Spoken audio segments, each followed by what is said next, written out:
Hello दोस्तों, welcome to only IAS. देखिए, आपके जो प्रारंभ के लेक्चर्स हैं वो बहुत ही जल्दी स्टार्ट होने वाले हैं, बट लेक्चर स्टार्ट होने से पहले मैंने सोचा आपके साथ थोड़ा डिस्कस कर लूं कि इकोनॉमी को हम कैसे किस तरह से टैकल करने वाले हैं। देखिए, बहुत सारे स्टूडेंट्स ना अक्सर इस बात का मेरे साथ जिक्र करते हैं कि सर इकोनॉमी ना एक डिफिकल्ट सब्जेक्ट लगता है। देखो, काफी सारे स्टूडेंट्स ऐसे होते हैं जिन्होंने शायद कभी अपनी लाइफ के अंदर इकोनॉमी नहीं पढ़ी। कई बार इस वजह से हम कह देते हैं कि इकोनॉमी एक ना काफी डिफिकल्ट सब्जेक्ट है, बट एक्चुअल में है नहीं ऐसा। देखो, एक चीज होती है टेक्निकल, एक चीज होती है डिफिकल्ट। आप इन दोनों वर्ड्स को कंफ्यूज मत करो, ये दोनों वर्ड्स अलग अलग हैं। डेफिनेटली इकोनॉमी एक टेक्निकल सब्जेक्ट है, बहुत सारी अलग अलग नई नई चीजें यहाँ पे टर्म्स, कुछ टेक्निकल टर्म्स हमें पढ़नी पड़ती हैं, बट इसका मतलब ये तो नहीं है ना कि ये डिफिकल्ट हो गया। अगर हम इन चीजों का मतलब समझ लें, थोड़ा अच्छे से एफर्ट करें, तो डेफिनेटली डिफिकल्ट तो ये सब्जेक्ट आपको नहीं लगेगा। ठीक है ना। तो पहले तो आप आपका माइंडसेट चेंज करो। माइंडसेट कैसा होना चाहिए कि हाँ, इकोनॉमी मैं कर सकता हूं। जब तक आपने फर्स्ट स्टेप नहीं लिया, बाकी सारे स्टेप्स आपको डेफिनेटली डिफिकल्ट लगेंगे। तो इंश्योर करना कि इस चीज को आप अच्छे से समझ पाओ। ठीक है। दूसरी चीज, एक चीज और आपको रियलाइज करनी है, व्हाट इज दैट। इकोनॉमी की अगर आप मीनिंग समझो, या फिर अगर मैं सिंपली आपसे पूछूं कि इकोनॉमी जैसे आप वर्ड सुनते हो आपके दिमाग में क्या आता है। शायद आप में से कुछ लोग बोलोगे कि सर हाँ, हमारे दिमाग में ना बैंक्स आते हैं, या फिर कुछ लोग बोलोगे कुछ फाइनेंस आपके दिमाग में आता है, राइट। कुछ इस तरह के वर्ड्स आपके दिमाग में आ रहे होंगे, या फिर पैसा दिमाग में आ रहा होगा, समथिंग ऑफ दैट सॉर्ट। बिल्कुल। अब होता क्या है, ये सारी चीजें इकोनॉमी का एक छोटा सा पार्ट है। ठीक है, this are a part of economy, पर ये इकोनॉमी है नहीं। अगर मैं आपको सही मायने में डेफिनेशन बताऊं ना कि इकोनॉमी की डेफिनेशन क्या है, तो इकोनॉमी की डेफिनेशन है, it is the study of choices. हमारी लाइफ के अंदर कोई भी चॉइस हम लेते हैं, उसका मीनिंग है इकोनॉमी। एग्जांपल समझ आता हूं। आपके पास देखो, शायद आप लोग ये वीडियो यूट्यूब पे मान लीजिए देख लो, आपके पास शायद 100 ऑप्शंस थे वीडियोस देखने के, किसी भी चीज की आप वीडियो देख सकते थे, पर आपने ये पर्टिकुलर वीडियो चूज करी। ये इकोनॉमी है। आपने सोचा कि आपके पास शायद बहुत सारे ऑप्शंस थे, आप बहुत सारी चीजें कर सकते थे। हो सकता था आप आज, मान लीजिए जो भी आज डेट है जहां पर भी आप देख रहे हो, इस टाइम पे आप हो सकता था किसी फ्रेंड के साथ मॉल में होते, या फिर कहीं मूवी देख रहे होते, राइट। पर आपने क्या डिसाइड किया, इस वीडियो को देखना। ये क्या है, आपकी चॉइस है। आप शायद आज के टाइम पे इंजीनियरिंग कर रहे थे, ठीक है, या फिर आप हो सकता है किसी जगह जॉब कर रहे होते, बट आप क्या कर रहे हो, यूपीएससी की तैयारी। ये भी तो चॉइस हुई। तो हर जो चॉइस आप ले रहे हो वो आपकी इकोनॉमी का पार्ट बन जाता है। तो economy is the study of choices. तो चॉइसेस कहां से आती हैं, हमारे लाइफ से। तो इकोनॉमी एक तरह से हमारी डेली लाइफ का पार्ट नहीं हुआ, बिल्कुल हुआ। तो यही बात आपको समझनी है कि इकोनॉमी के अंदर हाँ, बैंक्स होते हैं इसका पार्ट, फाइनेंस इसका पार्ट है, मनी इसका पार्ट है, बट दरअसल में ये सिर्फ एक छोटा सा हिस्सा है उसका, ये पूरी इकोनॉमी नहीं है। इकोनॉमी क्या है, आपकी लाइफ की स्टडी। अगर आप इतना समझ जाओगे ना कि हाँ, ये चीज हमारी लाइफ की स्टडी के साथ लिंक करती है, कहीं ना कहीं आप इकोनॉमी को डिफिकल्ट नहीं समझोगे। समझ आया पॉइंट। तो पहले तो ये बात आपने माइंडसेट की बात कर ली, ठीक है।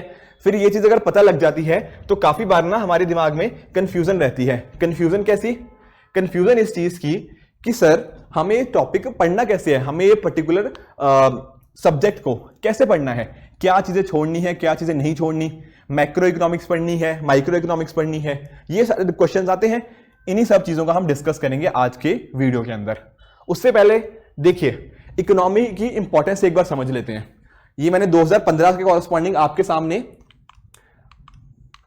इकोनॉमी का चार्ट लगाया हुआ है। तो यहां पर आप देख सकते हो कि इकोनॉमी का अगर आप पिछले 7-8 साल का देखोगे ना, तो हर साल लगभग हमें 15 क्वेश्चन ऐसे हैं जो हर साल इकोनॉमी के कॉरेस्पॉन्डिंग देखने को मिलते हैं। तो नियरली आप सोचो कि 30 मार्क्स के करीब करीब का पेपर हमें इकोनॉमी से हर साल देखने को मिल रहा है। कभी 2-4 मार्क्स कम हो सकते हैं, कभी 2-4 मार्क्स ज्यादा हो सकते हैं, बट 30 के आसपास ही रहते हैं। क्या दिखा रहा है, आप देख रहे हो पिछले सालों के अंदर कट ऑफ कहीं ना कहीं 90 के आसपास जा रही है। पिछले 3-4 सालों की अगर मैं बात करूं, थोड़ा बहुत ऊपर नीचे है, बट 2-3 साल में तो 90 के आसपास है। अगर उसका 1/3 वेटेज आपको सिर्फ और सिर्फ इकोनॉमी से मिल सकता है। और अगर आपने प्रीवियस ईयर क्वेश्चन अच्छे से देखे होंगे ना, आपको एक चीज रियलाइज होगी कि अगर आपकी कॉन्सेप्चुअल क्लैरिटी इकोनॉमी के कॉरेस्पॉन्डिंग अच्छी है, तो इन 15 क्वेश्चंस में से 13, 14 या 15 क्वेश्चंस ठीक करना भी पॉसिबल है। ट्रस्ट मी 90% एक्यूरेसी भी बहुत सारे स्टूडेंट्स लेकर आते रहे हैं इकोनॉमी के अंदर। क्यों? क्योंकि उनकी कॉन्सेप्चुअल क्लैरिटी अच्छी थी। 100% भी देखो कई बार मुश्किल हो जाता है, हो सकता है एक आधा क्वेश्चन थोड़ा टफ आ जाए, बट 15 में से 14 क्वेश्चन तो डुएबल हो सकते हैं, 15 में से 13 तो कर सकते हो। और अगर आपने वो चीज कर ली तो बाकियों में अगर आपका थोड़ा सा कंपैरेटिवली ना उतना अच्छा मान लीजिए परफॉर्मेंस नहीं है, या फिर एक आधा कोई एरिया वीक भी है, आप आसानी से प्रीलिम्स क्लियर कर रहे हो। ठीक है, तो ये चीज ध्यान रखना कि इकोनॉमी में ना ये चीज बहुत इंपॉर्टेंट मैटर करती है। और यहां पर अगर आप थोड़ा सा प्रीलिम्स का फर्दर एनालिसिस करोगे, आपको देखने को मिलेगा यहां पर दोनों तरह के सवाल आते हैं इकोनॉमी के अंदर। किस तरह के? दोनों तरह के। यहां पर हमें देखने को मिल जाएंगे कुछ स्टैटिक्स के साथ लिंक्ड भी, कुछ डायनेमिक भी। मतलब कुछ ऐसे होते हैं जो प्योरली कंसेप्चुअल क्वेश्चंस होते हैं, अगर आपको कंसेप्ट क्लियर है आप आसानी से कर लोगे। पर कुछ क्वेश्चंस ऐसे होते हैं जो थोड़ा करंट अफेयर्स के साथ लिंक्ड होते हैं, थोड़ा डायनेमिक होते हैं। उनको कैसे करना है? उनको यही चीज करनी है कि जब हम चीजें न्यूज़पेपर के अंदर पढ़े ना, तो हम स्टैटिक के साथ इनका अच्छा इंटरलिंकेज बना के चलें। अगर आपने दोनों चीजों को आपस में बैलेंस कर लिया, जो चीजें न्यूज में आ रही हैं उनको कंसेप्चुअल पार्ट के साथ कर लिया, ब्रिज कर लिया, तो डेफिनेटली आप इकोनॉमी के अंदर बहुत अच्छा स्कोर करने वाले हो। ठीक है, ये तो थी देखो प्रीलिम्स की बात। उसी तरह से बात कर लेते हैं मेंस के कंपोनेंट की। तो देखिए ये GS3 का 2022 का मैंने आपके सामने चार्ट लेकर आया हूं। यहां पर आप जानते हो कि मेंस के अंदर हमारे पास 250 मार्क्स का पेपर आता है। अब उसमें से नियरली 40% यानी कि 100 मार्क्स के आसपास का पेपर हर साल हमें इकोनॉमी से देखने को मिलता है। तो GS3 के अंदर एक इंपॉर्टेंट कंपोनेंट बनता जा रहा है इकोनॉमी। तो इकोनॉमी अच्छी होगी, यहां पर मार्क्स स्कोर करना बहुत आसानी से कर सकते हो। ठीक है, ये आप देख भी सकते हो। ठीक है, लगभग 125 से लेके 100 मार्क्स के बीच में पिछले 5-6 सालों का ये ट्रेंड रहा है। तो अगर आपने GS3 के अंदर इकोनॉमी को अच्छा कर लिया ना, तो ओवरऑल इकोनॉमी के अंदर जो मार्क्स हैं आपके सब्सटेंशियली इंप्रूव हो सकते हैं। राइट, अब जरा डिस्कस कर लेते हैं कि आखिर हमारे सर सिलेबस क्या है प्रीलिम्स का। तो देखिए प्रीलिम्स के कॉरस्पॉन्डिंग ना यूपीएससी ने बस इतना सिलेबस दे रखा है इकोनॉमी का। यहां क्या लिखा हुआ है? Economic and social development, sustainable development, poverty, inclusion, demographic, social sector initiative etcetera. बस इतना ही है। देखो सिलेबस में तो इतना ही मेंशन्ड है, पर क्या हमारे क्वेश्चंस बस इतने में से ही आते हैं? नहीं। देखिए यहां पर एक तो वर्ड आ गया एटसेट्रा, बाकी जो टर्म्स है ना, जैसे सोशल डेवलपमेंट अपने आप में, सोशल सेक्टर इनिशिएटिव, इंक्लूजन, ये अपने आप में बहुत बड़े टर्म्स हैं। तो हमें आइडिया कैसे लगेगा कि यूपीएससी क्या पूछता है? वो पता लगेगा जब हम UPSC corresponding previous year question का एनालिसिस करते हैं। एंड उसके बेसिस के ऊपर ना मैं आपके लिए एनालिसिस लेकर ही आया हूं। उस प्रीवियस ईयर क्वेश्चन के बेसिस के ऊपर इन 5 तरह के क्वेश्चन हमें देखने को मिल जाते हैं। जैसे कि कंसेप्चुअल अंडरस्टैंडिंग के ऊपर, देखिए एग्जाम्पल से समझाता हूं। जैसे आप लोगों ने शायद आप में से अगर नहीं भी पढ़ा, बट कई बार ना आप न्यूज़पेपर के अंदर सुनते हो रेपो रेट या फिर CRR, SLR, इस तरह की चीजें सुनते हो। कुछ लोगों ने, आई एम श्योर कि आप में से कुछ स्टूडेंट्स ने शायद इसका नाम नहीं सुना होगा। डोंट वरी, हम लेक्चर्स के अंदर बहुत एक्सटेंसिवली इनको डिस्कस करेंगे, क्वेश्चंस भी प्रैक्टिस करेंगे। बट ये सारे ना कुछ टर्म्स है, कुछ कॉन्सेप्ट्स हैं यहाँ पे। ठीक है ना, इकोनॉमी के कंसेप्चुअल अंडरस्टैंडिंग के ऊपर क्वेश्चन पूछे जाते हैं कि रेपो रेट बढ़ा दिया तो उसका इकोनॉमी के ऊपर क्या इंपैक्ट होगा। ठीक है, मनी सप्लाई के साथ लिंक पूछ लेते हैं। तो ये क्या है? कंसेप्चुअल अंडरस्टैंडिंग के ऊपर क्वेश्चन है। उसी तरह से हो सकता है कुछ आपके साथ करंट ओरिएंटेड टॉपिक्स पूछ ले। मान लीजिए कोई चीज करंटली न्यूज में चल रही हो, ठीक है ना, कोई उसके रिगार्डिंग इवेंट पूछ लिया। जैसे कई बार एग्रीकल्चर कॉरस्पॉन्डिंग पूछ लिया जाता है, ठीक है ना, तो कुछ करंट में कुछ एग्जाम क्वेश्चंस होंगे तो वो पूछ लेते हैं। या फिर काफी बार हमें देखने को मिला है कि हमारे इकोनॉमिक सर्वे, बजट, यहां पर से भी बहुत बार क्वेश्चन आ जाते हैं। बजट में किस तरह का ट्रेंड है, हमारा गवर्नमेंट कितना फिस्कल डेफिसिट है उसका। ठीक है, इकोनॉमिक सर्वे के अंदर जैसे पिछले साल ठीक है ना, क्रेडिट रेटिंग एजेंसीज के रिगार्डिंग इकोनॉमिक सर्वे ने एक चैप्टर डेडिकेट किया था, अलग से एक चैप्टर लिखा था। उसके कॉरस्पॉन्डिंग उसके नेक्स्ट ईयर यूपीएससी 2022 में हमें प्रीलिम्स में एमसीक्यू देखने को मिला। तो इस तरह के बहुत सारे क्वेश्चंस होते हैं जो इकोनॉमिक सर्वे से या तो डायरेक्टली आते हैं या इनडायरेक्टली आते हैं।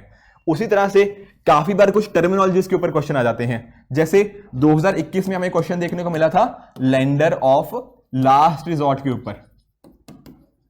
अगर आपको ये टर्म अच्छे से पता है कि लेंडर ऑफ लास्ट रिजॉर्ट का मीनिंग क्या होता है, सिर्फ मीनिंग पूछा था क्वेश्चन के अंदर, कोई डिटेल में नहीं गए, सिंपली मीनिंग पता था। अगर मीनिंग पता होता आसानी से 2 मार्क्स आपके थे। तो इस तरह से टर्म से रिलेटेड क्वेश्चन आ जाते हैं। या फिर कई बार क्या होता है कि इन सभी का कोई ना कोई कॉम्बिनेशन दे दिया कि इकोनॉमिक सर्वे में कोई टर्म थी उसके रिगार्डिंग पूछ लिया, कुछ करंट को आपने कॉन्सेप्ट्स के साथ लिंक कर दिया। जैसे इस बार भी ना 2022 के प्रीलिम्स के अंदर ही इसी के कॉरस्पॉन्डिंग क्वेश्चन आया था इन्फ्लेशन के कॉरस्पॉन्डिंग। अब इन्फ्लेशन देखो, हम कंसेप्चुअल पार्ट भी पढ़ते हैं, डेफिनेटली बार बार पढ़ते हैं इन्फ्लेशन कैसे होती है, क्या रीजंस होते हैं, बट अगर आप थोड़ा करंट को फॉलो कर रहे हो, पिछले एक साल का आपने कहीं ना कहीं फॉलो किया हुआ है, तो आप ये चीज रियलाइज करोगे कि आज के टाइम पे जो वर्ल्ड इकोनॉमी है वहां पर एक मेजर कंसर्न क्या है, मेजर कंसर्न इन्फ्लेशन का ही है। आप अगर न्यूज़पेपर पढ़ रहे हो ना, तो ट्रस्ट में आपने बार बार सुना होगा कि इंडिया की इन्फ्लेशन इतनी ज्यादा है, यूके की इन्फ्लेशन ऐसी होगी, यूएसए की इन्फ्लेशन इतनी ज्यादा है, पूरी वर्ल्ड में ये मेजर इशू बना हुआ है, ठीक है। एंड इनफैक्ट अगर रशिया यूक्रेन क्राइसिस ने इस पर्टिकुलर इशू को बहुत ज्यादा इंक्रीज कर दिया हुआ है। तो क्या आपको लगता है कि जो बार बार चीज आपको डेली बेसिस पे न्यूज़पेपर में सुनने को मिल रही है, क्या यूपीएससी ने कभी वो नोटिस नहीं करी होगी? बिल्कुल करी है। और इस वजह से ना इन्फ्लेशन के ऊपर एक क्वेश्चन नहीं, 2 क्वेश्चन आए 2022 में, और वो क्वेश्चन काफी सिंपल थे। अगर आपको पता था, कंसेप्ट पता थे और करंट में फॉलो किया था, आसानी से कर लेते। यही ब्यूटी है इकोनॉमी की। अगर आपको चीजों की समझ है, यहां क्वेश्चन गलत नहीं होते। देखो कई बार होता है ना, मतलब मैं किसी और सब्जेक्ट के अगेंस्ट नहीं हूं, बट कई बार मान लीजिए हिस्ट्री के अंदर कई बार होता है कि हमने चीजें पढ़ी भी होती हैं पर क्वेश्चन सॉल्व नहीं होता, कई बार कुछ फैक्ट हम मिस कर जाते हैं। इकोनॉमी के अंदर ये चीज नहीं है। कॉन्सेप्ट अच्छा है तो 100% गारंटी है आपका आंसर ठीक होगा, ठीक है ना। यहां पर कोई इफ बट की बात नहीं है। तो यही वजह है कि मैं हमेशा बोलता हूं कि अगर इकोनॉमी के अंदर आपने अच्छा कर ली ना, प्रीलिम्स तो आप आसानी से निकाल लोगे, और मेंस के अंदर भी हमने इंपॉर्टेंस इसकी देखी ली है कितनी ज्यादा है, राइट। तो ये चीजें हो जाती हैं। इसी तरह से जब हम आपके साथ डिस्कस करेंगे तो हमने ना बहुत सारी माइक्रो लिस्टिंग कर रखी है कि किस तरह से पढ़ेंगे हम चीजें, ठीक है। जैसे मॉनेटरी पॉलिसी एक बहुत इंपॉर्टेंट कंपोनेंट हमारा बन जाता है, ठीक है। ज्यादातर क्वेश्चन जो प्रीलिम्स में पूछे जाते हैं मॉनेटरी पॉलिसी में काफी सारे क्वेश्चन आते हैं, जैसे जो आरबीआई का रोल क्या है, ठीक है, फिस्कल पॉलिसी, गवर्नमेंट के मेजर्स, कुछ question budget and economic survey. तो इस तरह से मैंने अलग अलग कंपोनेंट्स आपके साथ कर दिए हैं। यहां पर जब हम डिस्कस करेंगे तो प्रॉपरली हम हर पर्टिकुलर टॉपिक के कॉरस्पॉन्डिंग ये देखेंगे कि टोटल कितने क्वेश्चन इसके कॉरस्पॉन्डिंग पूछे गए हैं, कौन सा टॉपिक है जो प्रीलिम्स में ज्यादा रेलेवेंट है, कौन सा मेंस के कॉरस्पॉन्डिंग ज्यादा रेलेवेंट है। फिर उसके कॉरस्पॉन्डिंग एमसीक्यू भी प्रैक्टिस करेंगे प्रीलिम्स के कॉरस्पॉन्डिंग, एंड साथ ही साथ मेंस के कॉरस्पॉन्डिंग आंसर राइटिंग भी प्रैक्टिस करी जाएगी। तो दोनों को ना होलिस्टिकली लेके चलेंगे ताकि मेंस की प्रिपरेशन भी अच्छे से होती रहे, वहां पर भी इन द एंड हमारे रैंक लेके आना है ना, तो मेंस की प्रिपरेशन भी सही हो एंड प्रीलिम्स क्लियर हो, एमसीक्यू भी करते रहेंगे। तो दोनों का बैलेंस बना के चलेंगे तो बहुत अच्छे से इकोनॉमी हमें समझ आती रहेगी, ठीक है। तो ये चीज होगी। एग्जांपल से, जैसे मैं आपको थोड़े मैंने क्वेश्चन डिस्कस किए थे ना, टाइप्स ऑफ क्वेश्चन, कुछ एग्जांपल देख लेते हैं। जैसे यूपीएससी 2021 में ये पूछा ना, लेंडर ऑफ लास्ट रिजॉर्ट, तो इस तरह से टर्मिनोलॉजी के ऊपर क्वेश्चन आ गया। उसी तरह से देखिए ये क्वेश्चन पूछा गया था कि किस तरह से इंडियन रुपी का अगर स्लाइड होगा तो उसके लिए आरबीआई गवर्नमेंट क्या मेजर ले सकता है। अब ये क्या है, ये प्योरली कंसेप्चुअल पोर्शन है। अगर कंसेप्ट ठीक है कि किस तरह से चेंजेस होते हैं, क्या स्टेप्स लिए जाते हैं, उसके बेसिस पे स्लाइड होता है, तो आप आसानी से कर लोगे, ठीक है। इसके साथ ही साथ इसको थोड़ा करंट के साथ भी रिलेट कर सकते हो, क्योंकि उस टाइम पे रुपया गिर रहा था तो आरबीआई ने कुछ स्टेप्स लिए होंगे, गवर्नमेंट ने लिए होंगे। तो अगर आपने न्यूज़पेपर भी फॉलो किए होते आप वहां से भी कर लेते, ठीक है ना। तो ये सारी चीजें आपको, उन सभी जो चीजें मैंने आपको बताई थी ना कि कंसेप्ट हो गए, करंट हो गया, उनके साथ ही लिंकेज रख के चलना है इस चीज को, ठीक है। अब देखो यूपीएससी में ना आपको स्पेशली इकोनॉमी की बात कर रहा हूं, इकोनॉमी के अंदर ना कुछ हमें ट्रिक्स देखने को मिलते हैं। मैंने देखो पहली बात आपको समझाई, इकोनॉमी क्या है, स्टडी ऑफ आपकी लाइफ चॉइसेस, आपकी लाइफ की ही स्टडी है इकोनॉमी।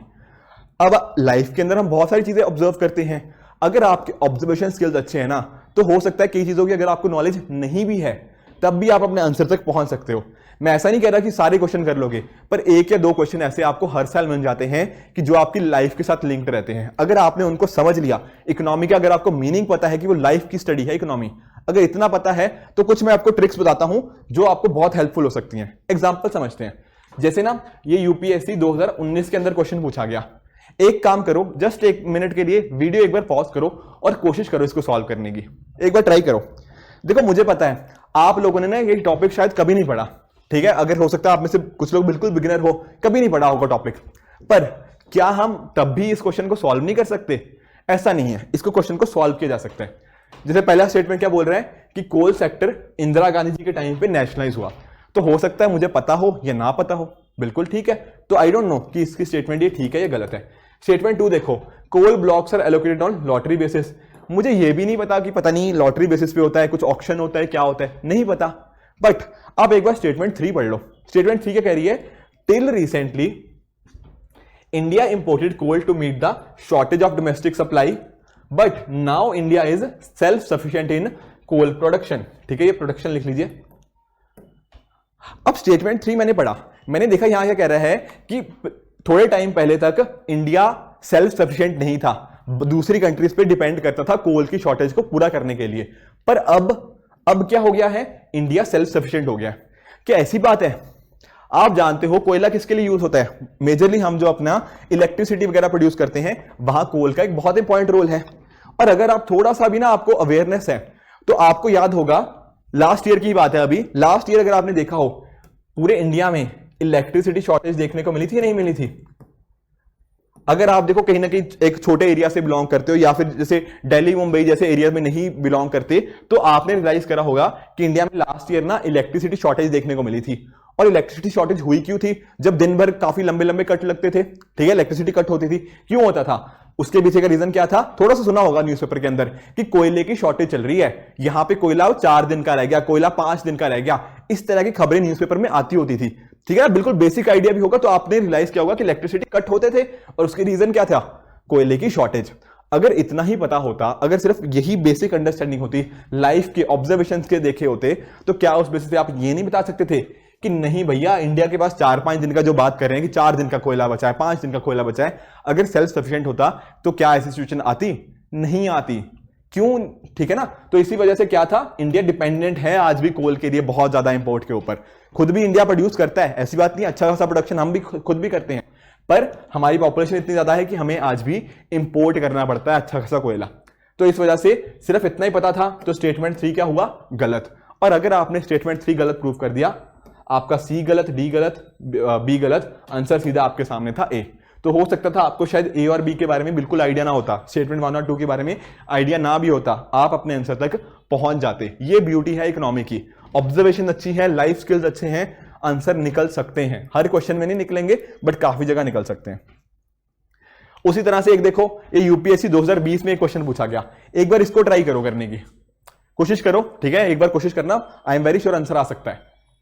अब देखिए यहां पर क्या पूछा, यहां पर यूपीएससी ने पूछा कि किसान क्रेडिट कार्ड स्कीम के अंदर short term credit support farmers को क्यों दी जाती है?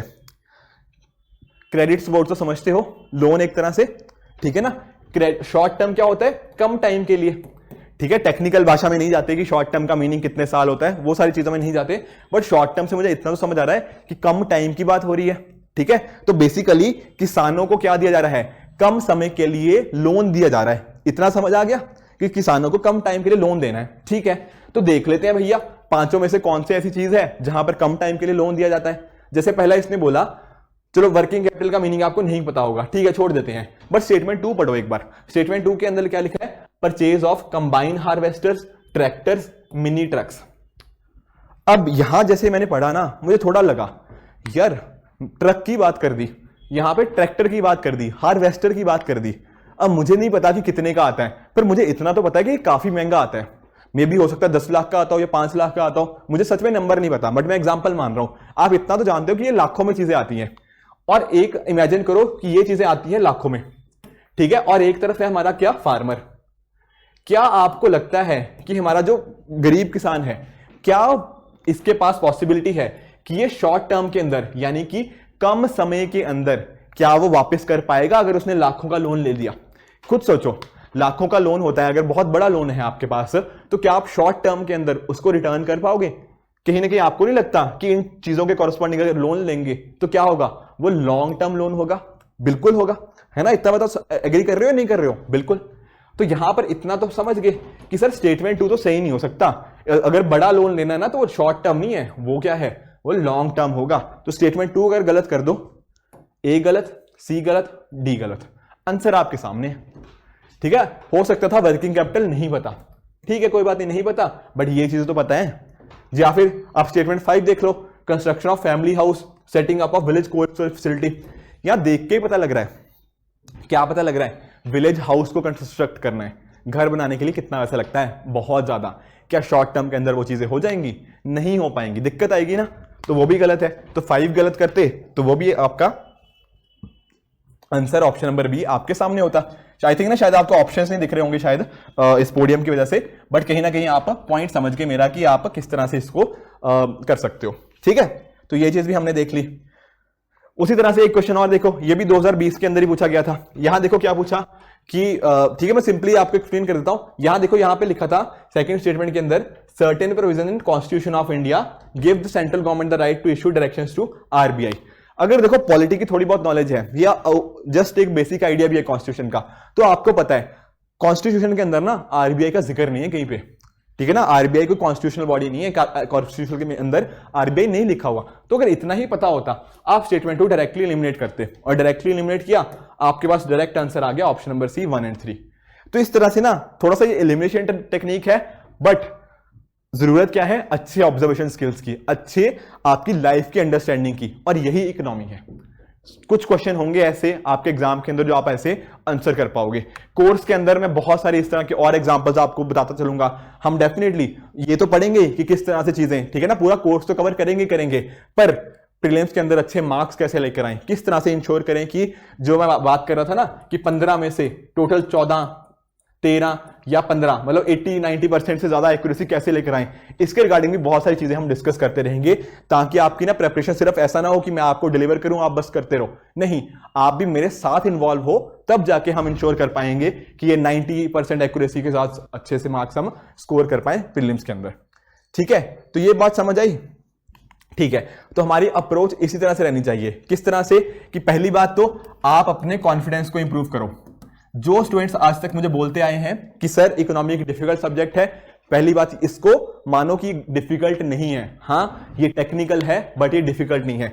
अगर देखो ये स्टेप क्लियर नहीं ना है तो बाकी स्टेप्स आपके लिए वर्क नहीं करेंगे। पहला स्टेप सबसे ज्यादा जरूरी है कि अपने आप के अंदर विश्वास रखो कि हाँ, ये मैं पढ़ सकता हूं, इस सब्जेक्ट को भी डिफिकल्ट है पर मैं इसको मैनेज कर लूंगा, ये टेक्निकल है मैं इसको मैनेज कर लूंगा, राइट। फिर उसके बाद आपको क्या करना है, स्टैटिक और करंट। स्टैटिक हम डिस्कस करते रहेंगे, करंट भी मैं आपके साथ डिस्कस कर ही रहा हूं, ठीक है ना। बाकी जो कुछ और नया आता रहेगा आपको बस कॉरस्पॉन्डिंगली थोड़ा बहुत न्यूज़पेपर साथ में साथ इंटीग्रेट करते रहोगे, तो ये सारी चीजें आपको साथ ही साथ बहुत अच्छे से क्लियर होती रहेंगी।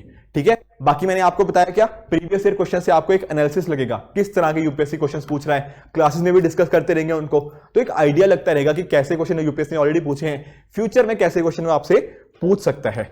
तो कंसेप्ट ओरिएंटेड टॉपिक्स हैं, ठीक है ना। तो कंसेप्चुअल ड्रिवन ही हम चलेंगे पर्टिकुलर कोर्स के अंदर, वहां पर ये सारी चीजें देखते रहेंगे, करंट अफेयर्स के साथ एक अच्छी लिंकेज बनाएंगे ताकि ये जो पर्टिकुलर सब्जेक्ट है बहुत अच्छे से क्लियर कर पाए।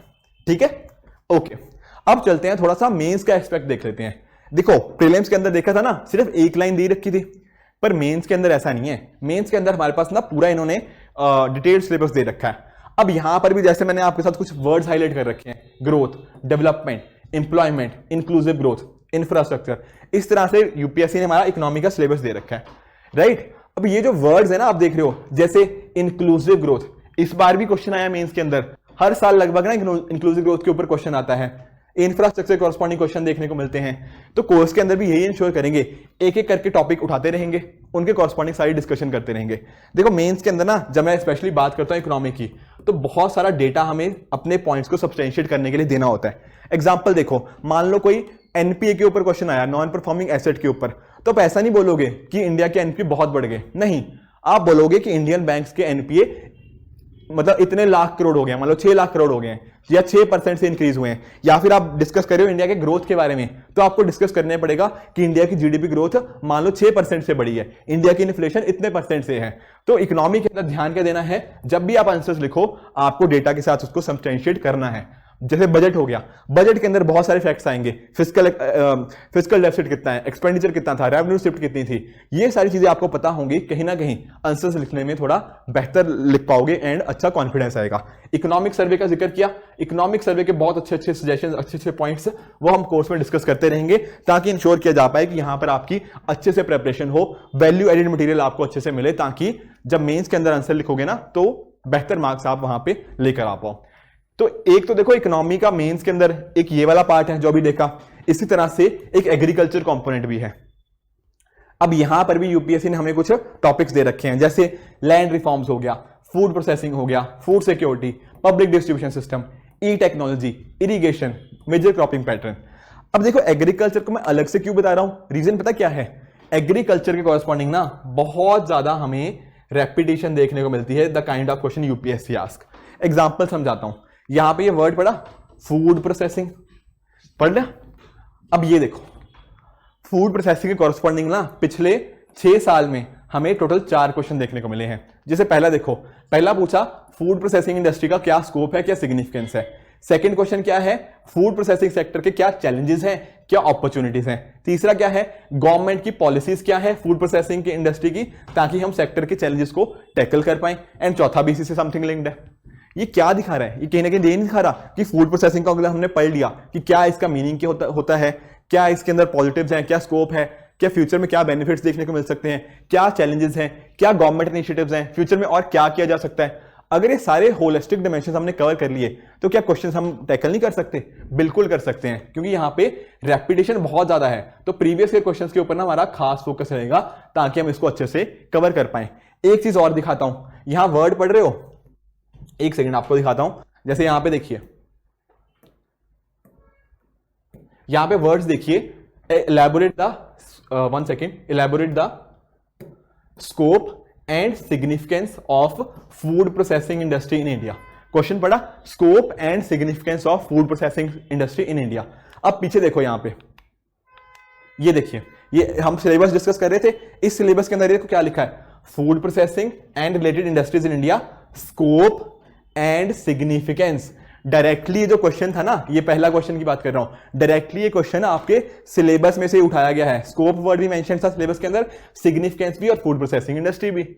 तो आपका बहुत सारा जो एग्रीकल्चर कॉरस्पॉन्डिंग कंपोनेंट्स आएंगे ना, डायरेक्टली सिलेबस से पिक किए जाते हैं। तो अगर आपने सिलेबस को अच्छे से कवर कर लिया, जो कि हम लेक्चर्स के अंदर डिस्कस करेंगे ही, तो आप ये जो इस तरह के बहुत सारे क्वेश्चन आते हैं एग्रीकल्चर कॉरस्पॉन्डिंग, उनको बहुत अच्छे से टैकल कर पाओगे।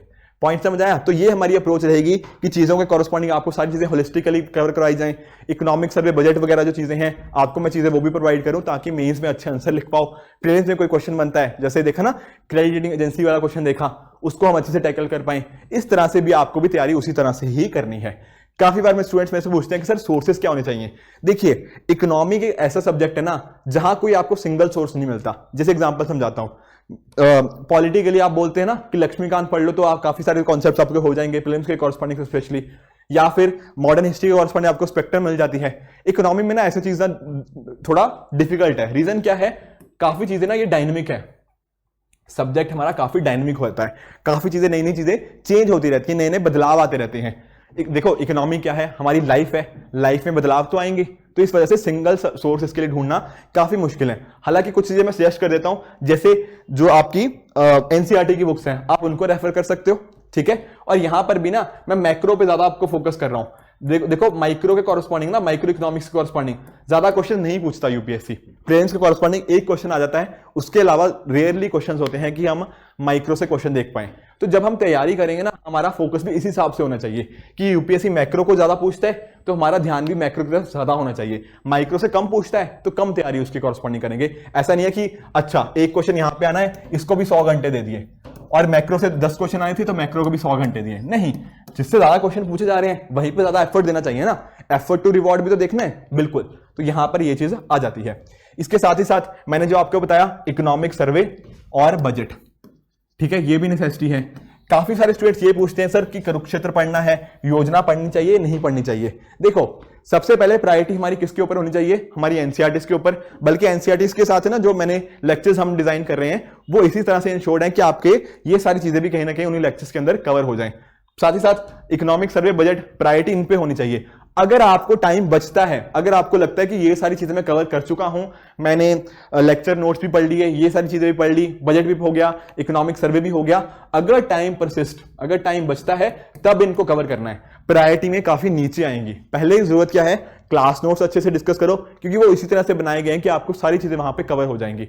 अगर आप चाहते हो एनसीईआरटी पढ़ना तो पढ़ सकते हो, बट कहीं ना कहीं वो सारी चीजें, मेरा काम क्या है, आपको डिफरेंट मटेरियल्स जो हैं इनको एक जगह पे आपको इंटीग्रेट करके दूं ताकि आपको ज्यादा इधर उधर भागना ना पड़े। वो सारी चीजें कोर्स के अंदर हमने अच्छे से इंश्योर करी हैं, ठीक है। बाकी इकोनॉमिक सर्वे हो गया, बजट हो गया, इसके साथ ही साथ आप थोड़ा न्यूज़पेपर भी पढ़ सकते हो ताकि ना आप करंट अफेयर्स के साथ थोड़ा रहो, ठीक है, कि क्या चल रहा है। या फिर जो आप हमारी मैगजीन्स होती हैं करंट अफेयर्स के कॉरस्पॉन्डिंग, आपको मैगजीन्स प्रोवाइड करी जाएंगी, वो चीजें पढ़ सकते हो। बाकी देखो कोर्स के अंदर मैं भी आपके साथ डिस्कस करूंगा ही करंट अफेयर्स, राइट। बट कहीं ना कहीं अगर आप अपने एंड पे भी पढ़ना चाहो तो न्यूज़पेपर देख सकते हो एंड मैगजीन्स को आप फॉलो कर सकते हो। ये सारे सोर्सेज आप लेक्चर नोट्स के साथ कंबाइन कीजिए। आई एम वेरी श्योर इकोनॉमी के अंदर जो मैं बता रहा हूं कि प्रीलिम्स में 90% एक्यूरेसी जो आज तक बहुत सारे स्टूडेंट्स लेके आते रहे हैं पिछले सालों के अंदर, आप भी इसको आसानी से अचीव कर पाओगे। फिर मेंस के अंदर भी जो सारा वैल्यू एडिशन कंटेंट है वो भी आपको प्रोवाइड किया जाएगा ताकि इंश्योर कर पाओ कि आप मेंस के अंदर भी बहुत अच्छे मार्क्स लेके आ पाओ।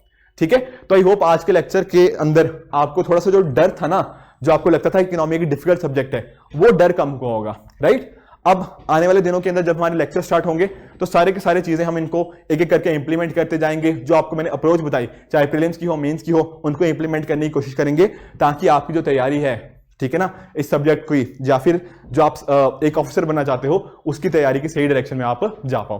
ठीक है फ्रेंड्स, तो आई होप आपको आज का लेक्चर अच्छे से समझ आया होगा। जो डर था वो समझ थोड़ा सा कम हुआ होगा और इकोनॉमी को आप अपनी लाइफ के साथ आप रिलेट कर पाओगे। ठीक है, तो इसी तरह से आप भी अपने एंड पे हार्ड वर्क करते रहिए। This it for this video, keep working hard, good bye and good luck.